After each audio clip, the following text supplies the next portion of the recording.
नमस्कार दोस्तों, आपका स्वागत है आपके अपने YouTube चैनल स्टडी बिहार जी में। चलिए दोस्तों, हम लोग पढ़ रहे थे व्यंजनों के बारे में। हमने व्यंजन को समझा कि व्यंजन क्या होते हैं। आज हम पढ़ने जा रहे हैं व्यंजनों का वर्गीकरण। तो आज दोस्तों हम समझते हैं व्यंजनों का वर्गीकरण, लेकिन उससे पहले हम ये समझ लेते हैं कि व्यंजन क्या होते हैं, व्यंजनों की संख्या कितनी होती है या व्यंजनों की मूल संख्या कितनी है। तो चलिए दोस्तों, हम समझते हैं व्यंजन के बारे में। व्यंजन क्या होते हैं? वह वर्ण जो स्वरों की सहायता से बोले जाते हैं व्यंजन कहलाते हैं। वह वर्ण जो स्वरों की सहायता से बोले जाते हैं व्यंजन कहलाते हैं। व्यंजनों की अगर बात की जाए तो व्यंजनों की कुल संख्या 39 है। हिंदी में अगर व्यंजनों की बात की जाए तो व्यंजनों की जो कुल संख्या 39 है, कुल संख्या 39 है। और व्यंजनों की मूल संख्या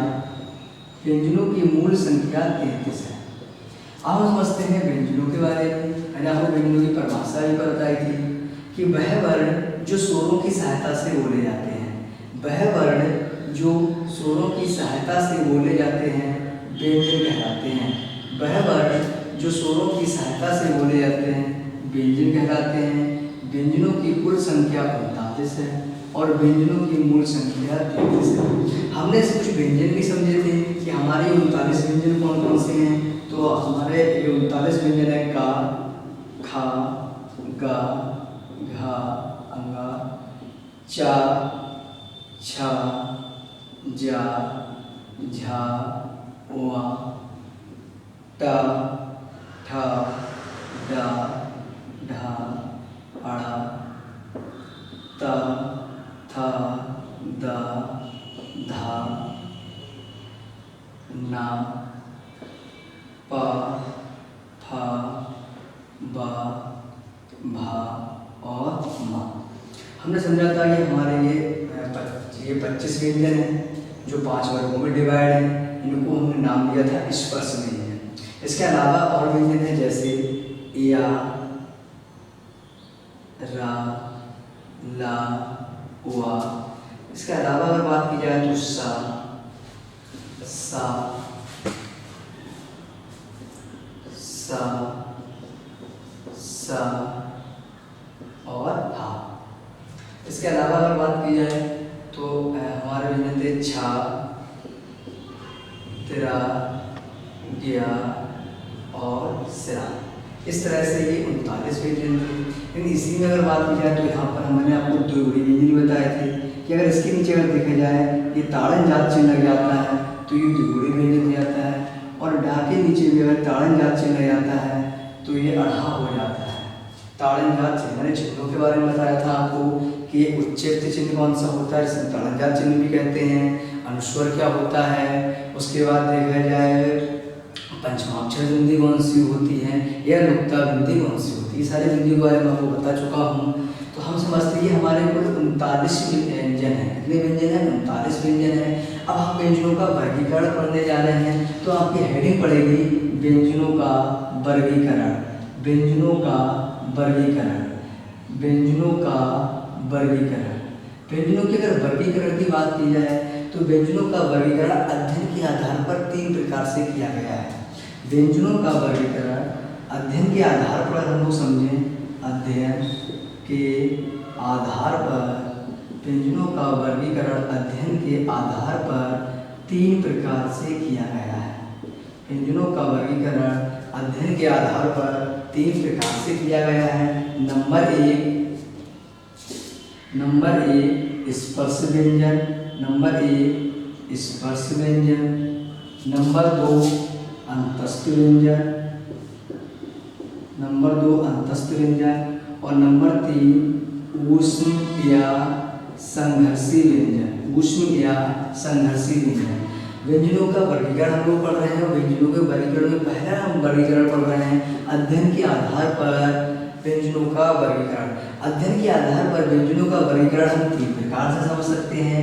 पहला प्रकार है स्पर्श व्यंजन, दूसरा प्रकार है अंतस्थ व्यंजन और तीसरा प्रकार है ऊष्म संघर्षी व्यंजन, ऊष्म या संघर्षी व्यंजन। अब हम पहला प्रकार इसमें पढ़ने जा रहे हैं स्पर्श व्यंजन। तो यहाँ पर क्वेश्चन बनता है कि स्पर्श व्यंजनों की संख्या कितनी है। स्पर्श व्यंजनों की संख्या कितनी है? स्पर्श व्यंजनों की संख्या 25 है। ये 25 कौन कौन से होते हैं? तो ये 25 होते हैं का से लेकर मा तक। का से लेकर मा तक। ये स्पर्श व्यंजन 25 है, का से लेकर मा तक है, और लेकिन अड़ा और अणहा को छोड़ दिया जाता है। और स्पर्श व्यंजन ये कहाँ से लेकर कहाँ तक है, का से लेकर मा तक है।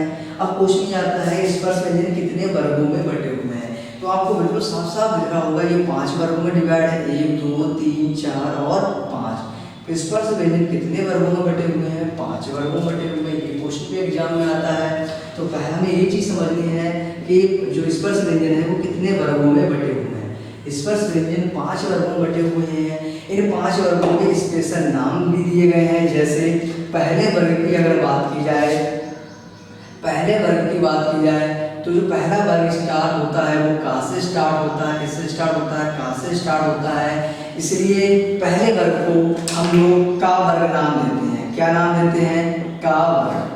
पहला वर्ग जो है हमारा वो का से स्टार्ट होता है, इसलिए इसका नाम रखा गया है का वर्ग। इसी प्रकार से दूसरा वर्ग चा से स्टार्ट होता है तो इसका नाम रखा गया है चा वर्ग। इसी प्रकार से तीसरा वर्ग टा वर्ग से स्टार्ट होता है, इसलिए इसका नाम रखा गया है टा वर्ग। चौथा वर्ग हमारा ता से स्टार्ट होता है तो इसका नाम रखा गया है ता वर्ग।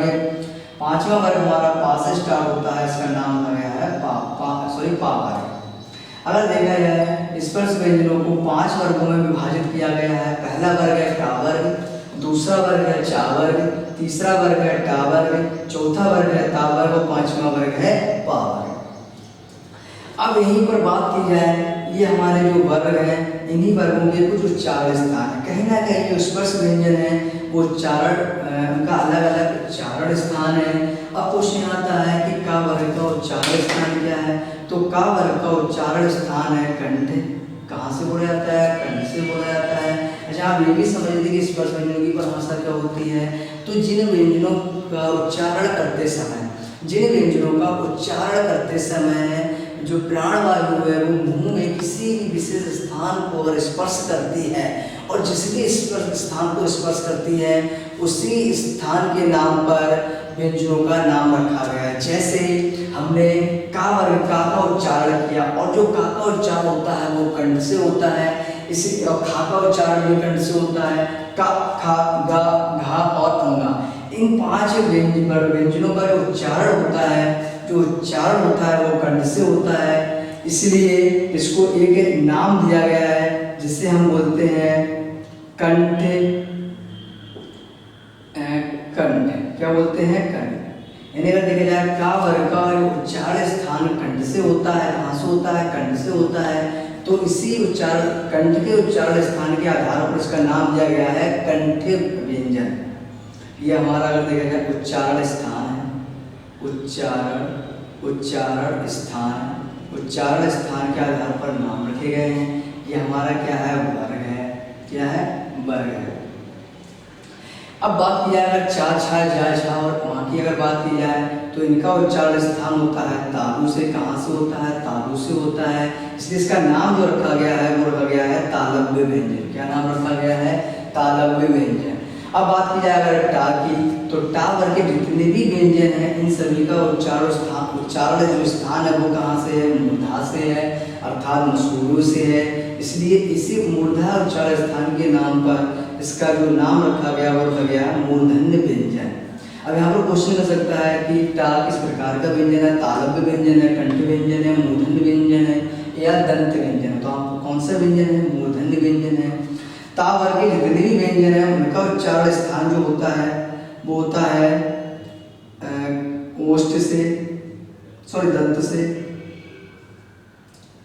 दंत से है और उच्चारण स्थान दांतों से होता है, जिसलिए इसका नाम रखा गया है दंत व्यंजन। पा वर्ग का जो उच्चारण स्थान है वो कहाँ से है, ओष्ठ से है और इसको जो नाम दिया गया है वो दिया गया है ओष्ठ व्यंजन। उच्चारण स्थान के आधार पर वर्गों के नाम रखे गए हैं। उच्चारण स्थान के आधार पर वर्गों के नाम रखे गए हैं। जैसे ये पहले वर्ग के जितने भी व्यंजन हैं वो सब उनका उच्चारण स्थान कंठ से होता है, इसलिए इसका नाम रखा गया है कंठ व्यंजन। चा वर्ग के जितने भी व्यंजन हैं उनका उच्चारण स्थान तालु से होता है, इसलिए इनका नाम रखा गया है तालव्य व्यंजन। टा वर्ग के जितने भी व्यंजन हैं उन सबका उच्चारण स्थान मूर्धा से होता है, इसलिए इसका नाम रखा गया है मूर्धन्य व्यंजन। ता वर्ग के जितने भी व्यंजन हैं उन सभी का उच्चारण स्थान दंत से है, इसका नाम रखा गया है दंत व्यंजन। पा वर्ग के जितने भी व्यंजन हैं उन सभी का उच्चारण स्थान ओष्ठ से होता है, इसलिए इसको नाम दिया गया है ओष्ठ व्यंजन।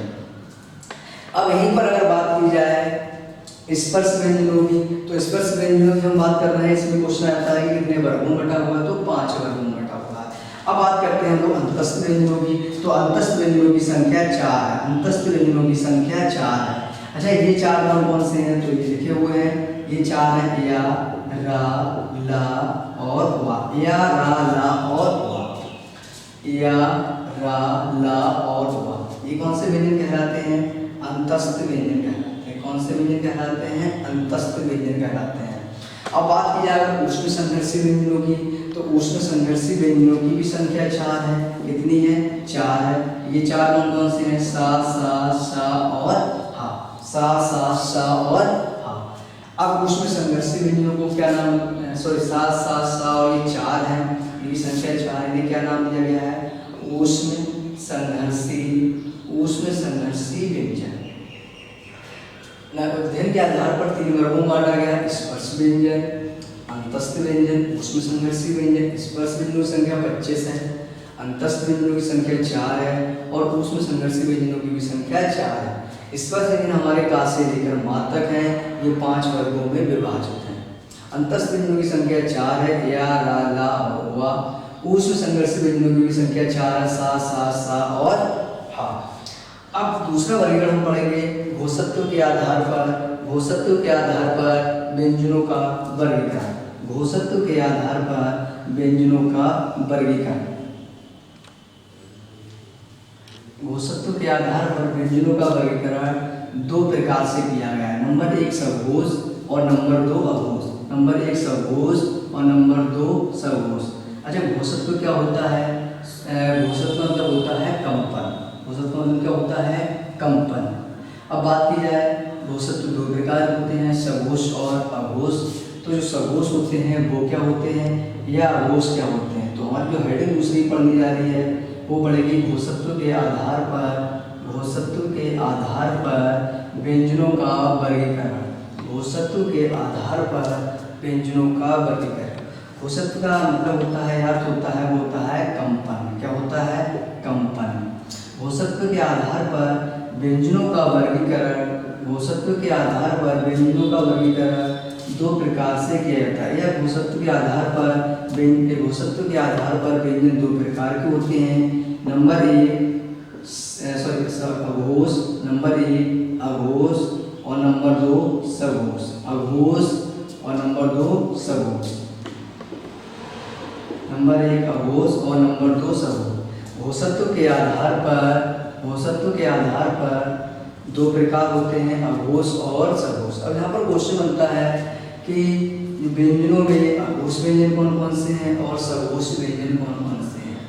तो यहाँ पर हम समझते हैं जो कुछ व्यंजन ऐसे हैं जो हमारे अघोष व्यंजन हैं, इन्हीं में कुछ व्यंजन ऐसे हैं जो हमारे सघोष व्यंजन हैं, इन्हीं में कुछ व्यंजन ऐसे हैं जो अल्पप्राण व्यंजन हैं और महाप्राण व्यंजन। लेकिन पहले हम समझ रहे हैं अघोष व्यंजनों के बारे में।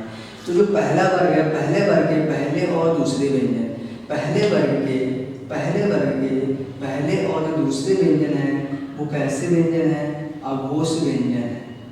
कैसे व्यंजन है, अघोष व्यंजन है। अघोष व्यंजन क्या होते हैं, वह वर्ण या वह व्यंजन जिनका उच्चारण करते समय स्वर तंत्रियों में कंपन ना हो। अघोष का मतलब होता है स्वर तंत्रियों में कंपन ना हो, कंपन ना हो। और सघोष का मतलब होता है जिन व्यंजनों का उच्चारण करते समय, जिन व्यंजनों का उच्चारण करते समय स्वर तंत्रियों में कंपन होता है, कंपन होता है या कंपन हो। अब अघोष व्यंजनों की अगर बात की जाए तो अघोष व्यंजन कौन कौन से होते हैं। तो अघोष व्यंजन की अगर बात की जाए तो पहले, दूसरे, तीसरे, चौथे और 5वें वर्ग के पहले दूसरे व्यंजन अघोष व्यंजन कहलाते हैं। यानी कि ये 5 वर्ग के पहले और दूसरे व्यंजन अघोष व्यंजन कहलाते हैं। पहला वर्ग, पहले वर्ग, प्रत्येक वर्ग के, इसमें आप देख सकते हैं इस तरह से, प्रत्येक वर्ग के पहले और दूसरे व्यंजन, प्रत्येक वर्ग के पहले और दूसरे व्यंजन, प्रत्येक वर्ग के पहले और दूसरे व्यंजन अघोष व्यंजन कहलाते हैं। इन्हीं में अगर बात की जाए तो लास्ट के ये तीनों प्रत्येक वर्ग के तीसरे चौथे, प्रत्येक वर्ग के तीसरे चौथे और पांचवें जो व्यंजन होते हैं वो सघोष व्यंजन कहलाते हैं। कैसे व्यंजन कहलाते हैं? सघोष व्यंजन कहलाते हैं। तो इसमें आप देख सकते हैं सघोष व्यंजनों में प्रत्येक वर्ग के तीसरे चौथे और पांचवें व्यंजन, प्रत्येक वर्ग के तीसरे चौथे और पांचवें व्यंजन सघोष व्यंजन कहलाते हैं। ये हमारे स्पर्श व्यंजनों में। अब बात करते हैं अंतस्थ व्यंजनों में कौन से सघोष हैं या अघोष हैं। तो अंतस्थ व्यंजनों में जितने भी व्यंजन हैं ये सबके सब कैसे व्यंजन हैं? सघोष व्यंजन है। कैसे व्यंजन हैं? सघोष व्यंजन। इसका मतलब ये हुआ या, रा, ला और वा, या, रा, ला और वा, ये कैसे व्यंजन है? हमारे सघोष व्यंजन हैं। इसके अलावा अगर बात की जाए यहाँ पर जो हा है, हा भी कैसा व्यंजन है? एक सघोष व्यंजन है। कैसा व्यंजन है? सघोष व्यंजन है। तो आपको यहाँ पर भी ध्यान देना है कि हा किस प्रकार का व्यंजन है? एक सघोष व्यंजन है। तो आपको समझना है, क्वेश्चन यहीं पर बन जाए कि हिंदी वर्णमाला में जो व्यंजन होते हैं, व्यंजनों में कितने अघोष व्यंजन हैं और कितने सघोष व्यंजन हैं। तो यहाँ पर आप कह सकते हैं प्रत्येक वर्ग के पहले और दूसरे, प्रत्येक वर्ग के पहले और दूसरे, पहले और दूसरे। इसी के साथ साथ बात की जाए तो सा, सा और सा, मतलब कि तीनों के तीनों सा, ये कैसे व्यंजन है? अघोष व्यंजन है। कैसे व्यंजन है? अघोष व्यंजन है। प्लस सा, सा और सा, ये कैसे व्यंजन है? अघोष व्यंजन है। अब क्वेश्चन यहाँ पर बन जाए कि अघोष व्यंजनों की संख्या कितनी है या सघोष व्यंजनों की संख्या कितनी है। तो अघोष व्यंजनों की संख्या हम यहाँ पर दे सकते हैं प्रत्येक वर्ग का पहला और दूसरा व्यंजन अघोष व्यंजन है। तो 5 और 5 10 हो गए अघोष व्यंजन। उसके साथ साथ बात की जाए सा, सा और सा, ये 3 अघोष। तो कुल संख्या अगर देखी जाए अघोष व्यंजनों कितनी हो गई? 13। इसी प्रकार से सघोष व्यंजनों की बात की जाए तो प्रत्येक वर्ग के तीसरे चौथे और पांचवें, तो 5 5 और 5, ये 3 हमारे सघोष व्यंजन हैं। उसके साथ साथ 4 हमारे 10 हो गए और 1 हमारा ये हो गया। तो 5 5 10 5 15 4 19 और 1 20। 20 इस प्रकार कैसे व्यंजन है? सघोष व्यंजन है। 20 हमारे कैसे व्यंजन है? सघोष व्यंजन है। और 13 हमारे कैसे व्यंजन है? अघोष व्यंजन है। कैसे व्यंजन है? अघोष व्यंजन है। अगर यहीं पर अगर बात की जाए अड़ा और अढ़ा की, तो ये दोनों भी कैसे हो जाएंगे? सघोष व्यंजन हो जाएंगे। कैसे व्यंजन हो जाएंगे? सघोष व्यंजन हो। जब इन दोनों को जोड़ दिया जाता है, यानी प्लस अड़ा और अढ़ा को भी जोड़ दिया जाता है, तो सघोष व्यंजनों की संख्या हो जाती है वो कितनी हो जाती है? 22 हो जाती है। कितनी हो जाती है? 22 हो जाती है। फिर दोस्तों हमने समझा था सत्व के आधार पर व्यंजनों का वर्गीकरण। अब इसमें तीसरा प्रकार है प्राणत्व के आधार पर व्यंजनों का वर्गीकरण। प्राणत्व के आधार पर व्यंजनों का वर्गीकरण। अब प्रश्न आता है प्राणत्व क्या होते हैं? तो प्राणत्व का मतलब होता है प्राणवायु से, यानी जिन वर्णों को उच्चारण में प्राणवायु कम या ज़्यादा निकले उन्हें हम प्राणत्व व्यंजन कहते हैं। और जब प्राणवायु कम निकलती है तो उसे हम अल्प प्राण व्यंजन बोलते हैं। और जब प्राणवायु मुँह से ज़्यादा निकलती है तो उसे हम महाप्राण व्यंजन कहते हैं। अल्प प्राण में क्या है? जब प्राणवायु मुँह से कम निकले तो उसे अल्प प्राण व्यंजन कहते हैं। और जब मुँह से प्राणवायु ज़्यादा निकले या अधिक मात्रा में निकले तो उसे हम महाप्राण व्यंजन कहते हैं। तीसरा वर्गीकरण पढ़ने जा रहे हैं प्राणत्व के आधार पर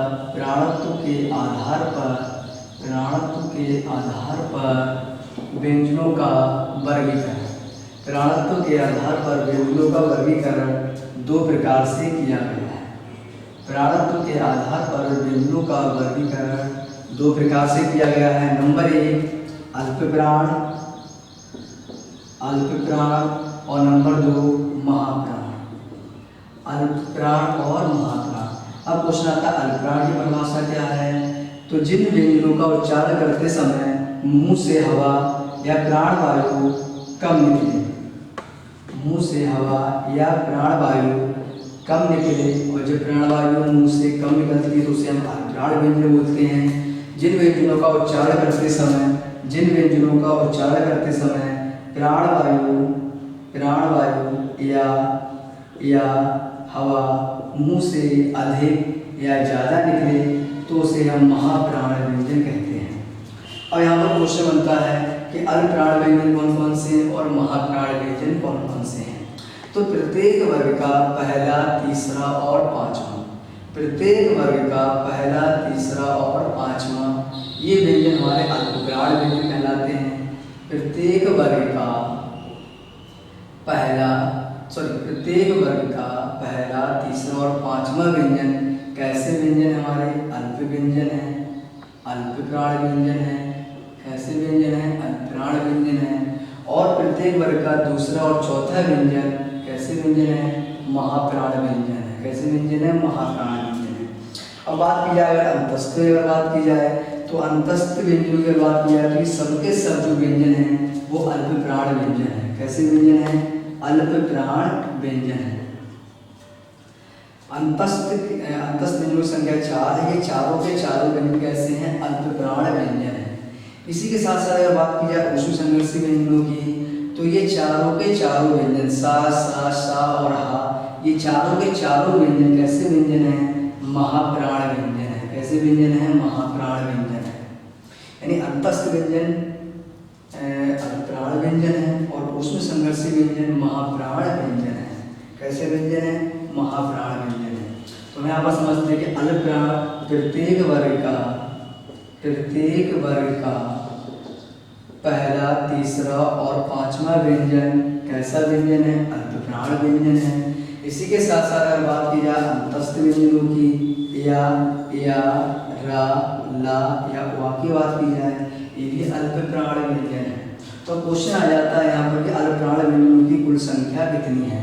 सिर्फ अल्पप्राण व्यंजनों की कुल संख्या कितनी है? तो 5, पहले वर्ग में 5, 5, 10, 5, 15 प्लस 4 कितना होगा? 5, 5, 10, 5, 15, 4, 19। टोटल अल्पप्राण व्यंजनों की संख्या कितनी हो गई? 19। अब बात करते हैं हम लोग महाप्राण व्यंजनों की।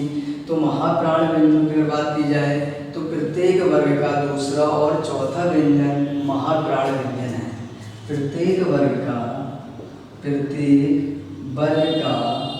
दूसरा और चौथा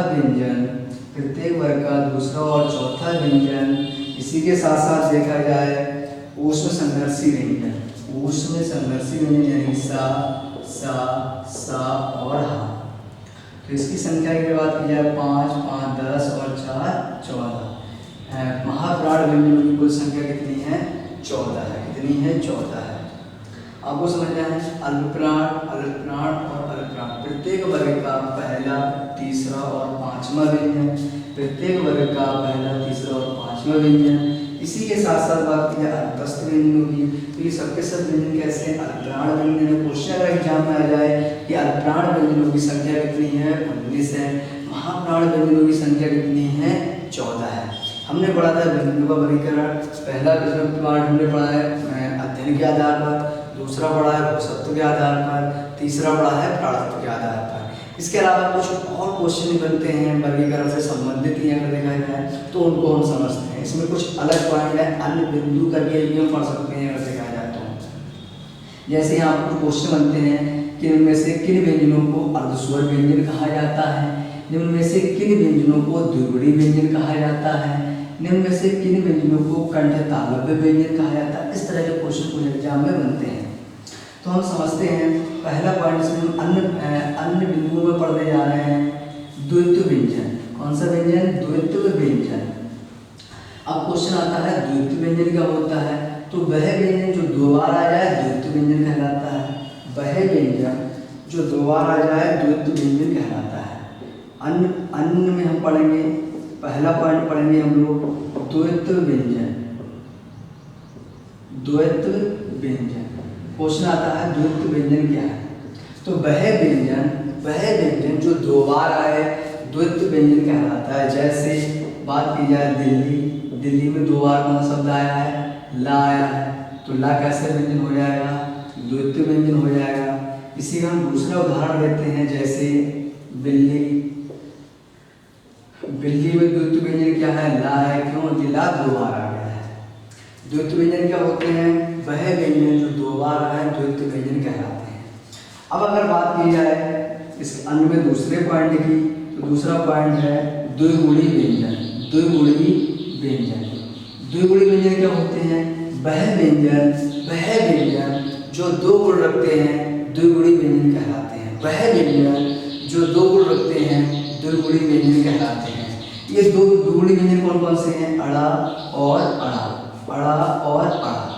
ये नीचे ताड़नजात चिन्ह है, इसलिए इसे ताड़नजात व्यंजन भी कहते हैं। अब क्वेश्चन आता है द्विगुणी व्यंजनों की संख्या कितनी है, तो द्विगुणी व्यंजनों की संख्या कितनी है, दो है। कौन कौन सी, अड़ा और अड़ा।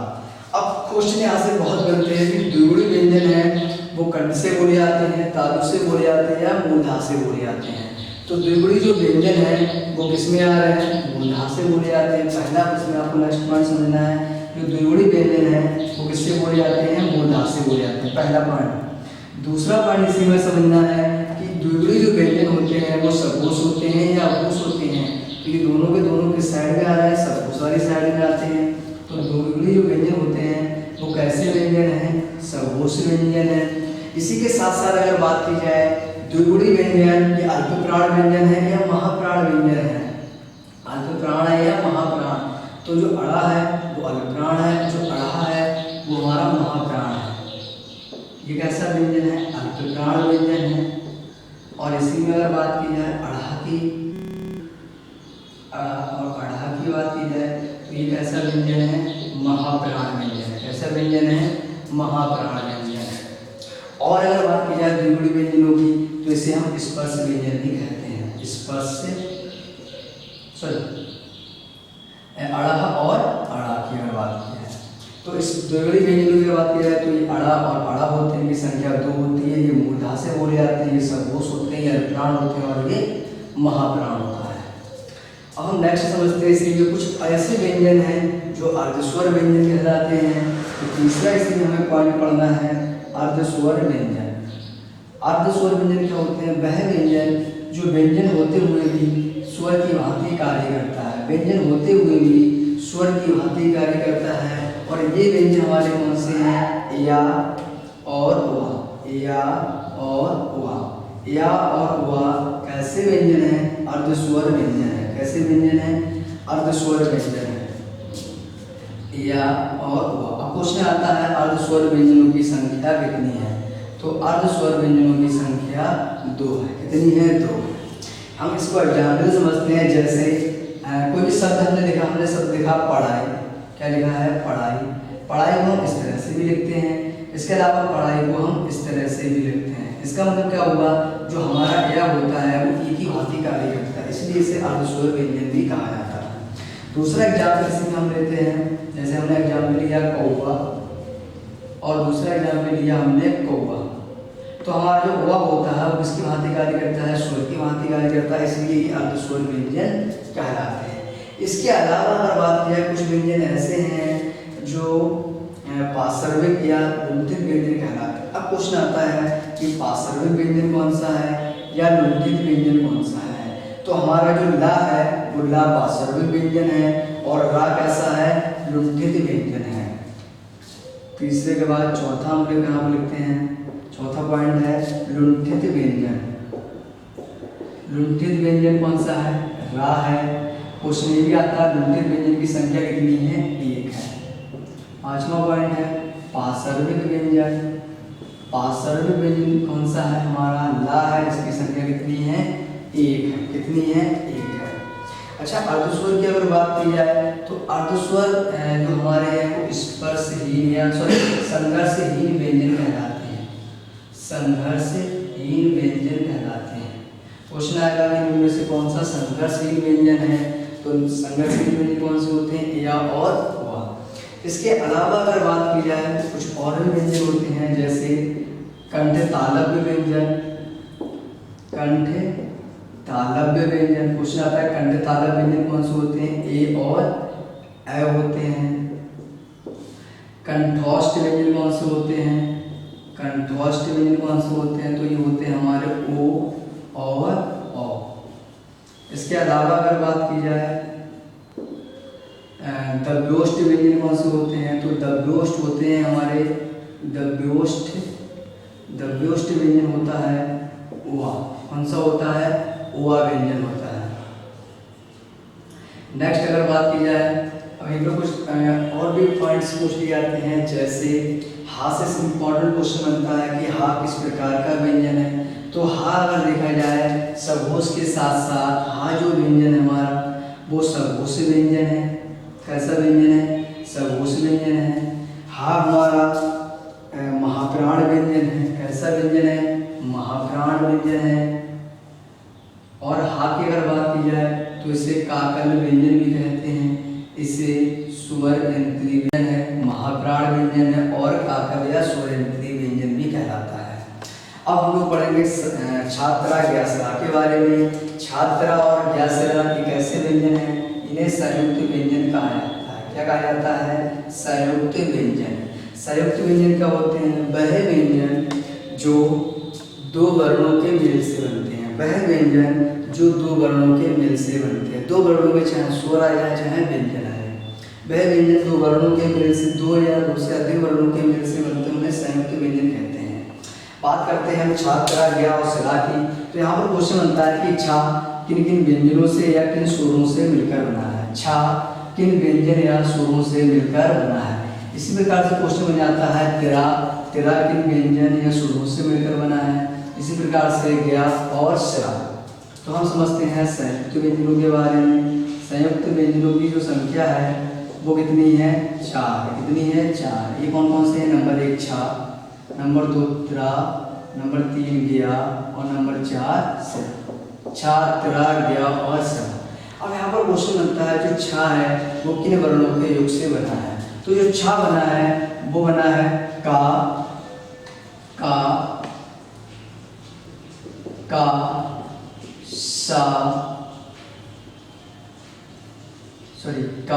प्लस सा प्लस आ। का, सा और आ। इसको हम इस तरह से भी लिख सकते हैं का और सा। तिरा की अगर बात की जाए तो तिरा भी दो व्यंजन और एक स्वर से मिलकर बना है। दो व्यंजन और एक स्वर से मिलकर बना है। इसको हम इस तरह से भी लिख सकते हैं तिरा। ज्ञा की अगर बात की जाए इसे बोलते हैं ज्या। ये भी दो व्यंजन और एक स्वर से मिलकर बना है। तिरा, सॉरी यहाँ पर आ आएगा। क्या आएगा? आ आएगा। ज्ञा की अगर बात की जाए तो यहाँ पर ये बनता है जा प्लस वा यो आ। जा, वा और आस। इसको हम इस तरह से ले सकते हैं जा और वा, जा और वा। सिरा की अगर बात की जाए तो सिरा भी दो व्यंजन और एक स्वर से मिलकर बनता है। इसको हम इस तरह से ले सकते हैं सा और रा। यानी जो छा है वो का और सा से मिलकर बना है। तिरा, ता और रा से मिलकर बना है। जिज्ञा, जा और वा से मिलकर बना है। सिरा, सा और रा से मिलकर बना है। चलिए दोस्तों, आज हमने समझा था व्यंजनों के बारे में और व्यंजनों के वर्गीकरण के बारे में। अब हम लोग अगली वीडियो पढ़ेंगे संधि के बारे में।